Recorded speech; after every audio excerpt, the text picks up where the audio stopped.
Antisipasi agar bantuan nggak luas gimana Pak dari yang lanjut dari DPRD? Ya, kita melihat yang terpenting menjelang Idul Adha, memastikan bahwa ketersediaan hewan kurban itu sehat, tidak penyakitan. Kami kesini bersama Dinas Pertanian, Perdagangan, ada dokter hewan dan lain sebagainya, itu dalam rangka ya pemantauan ini biar betul-betul hewan kurban itu nanti semuanya sehat. Tetapi dari hasil pantauan hari ini menurut saya tidak begitu mengkhawatirkan, karena ternyata hewan yang walaupun misalnya itu sakit itu tidak akan bisa menular ke masyarakat, ke manusia maksudnya, ke manusia. Jadi misalnya dipotong itu pun ya masih tetap bisa dikonsumsi, tetapi ini hanya faktor kerugian dari para peternak. Jadi kalau kena PMK itu nafsu makannya berkurang sehingga hewannya menjadi kurus, bahkan bisa-bisa mati. Itu kan ada kerugian yang tentunya bagi peternak kan ya kalau sampai mati kan ya ruginya besar gitu. Nah, ini yang tentunya harus kita antisipasi biar secara ekonomi masyarakat tidak lanjutnya Pak? Ya dari dinas harus terus turun pantauan ini, pendampingan, bagaimana memberikan edukasi kepada para peternak, cara penanganan, pemberian obat dan lain sebagainya, sehingga nanti ada komunikasi antara peternak dengan dinas, sehingga nanti kalau ada apa-apa biar bisa segera tertangani, tidak menimbulkan sampai dengan hewan mati dan ada kerugian yang besar untuk para peternak.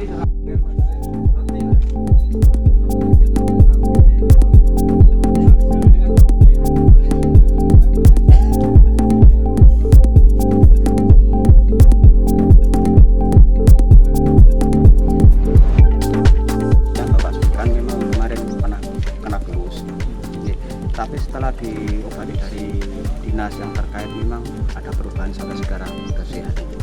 Tapi belum 100% gitu Pak ini. Iya, terindikasi. Iya. Untuk di kelompok ternak di sini yang kena ada berapa Pak? Kurang dan lebih kemarin itu berapa ya? 1, 2, 3, 4, 5, 6. Banyak Pak, pokoknya minimal 50% ada ya. Dari total berapa? Ya. Pokoknya untuk jumlah keseluruhan memang kurang dan lebih 70 wonten Bapak Semono. Kurang lebih 80 ekor. Dari total ternak berapa? Nggih, kurang lebih 80. Paket semua itu tahun ini. Apanya? 50%. Oh, Nggih. Pokoknya kena kurang lebih 50%. yang terkena itu. Iya. Khawatir enggak? Nggih. Kan nggih yang namanya orang petani nggih, seandainya namanya khawatir pasti ada. Tapi tidak menutup kemungkinan dari peternak sendiri kan langsung bekerja sama dengan dinas yang terkait, langsung diobati, tidak mengenal waktu memang, walaupun dari petugas mereka dari pun kemana-mana, tapi setelah ditelepon dari Bapak Semono langsung masuk ke sini. Permasalahan yang memang banyak yang kena virus gitu, memang gejala memang tidak mau makan kan gitu. Seandainya tidak mau makan 1-2 hari kan yang namanya karbo kan tidak seperti manusia kan gitu. Nah, itu pasti ada efeknya, tapi langsung teratasi. Ada yang mati nggak Pak? Kemungkinan tidak ada sampai sekarang.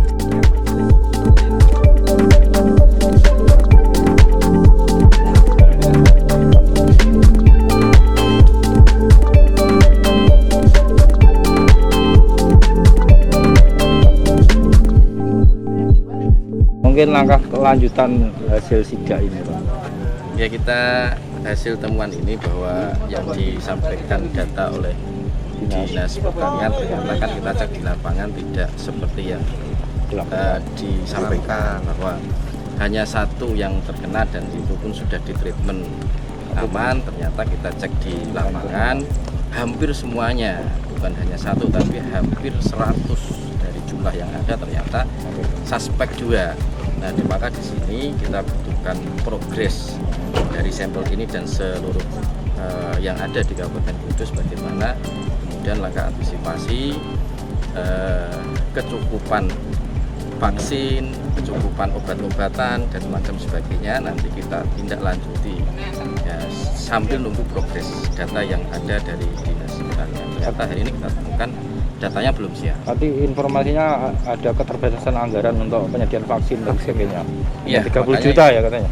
1 tahun ini katanya tadi cuma ada anggaran 29 juta atau 30 juta. Artinya nggak cukup. Makanya kecukupan dana itu menjadi kendala, mungkin bisa kita koordinasikan dengan OPD terkait yang lain, misalnya ada disinfektan macam sebagainya yang dibutuhkan. Makanya ini kita butuh adanya koordinasi karena kebetulan ini kan musim kurban ya, sehingga harapan kami bisa tertangani dengan baik lagi Kabupaten Kudus.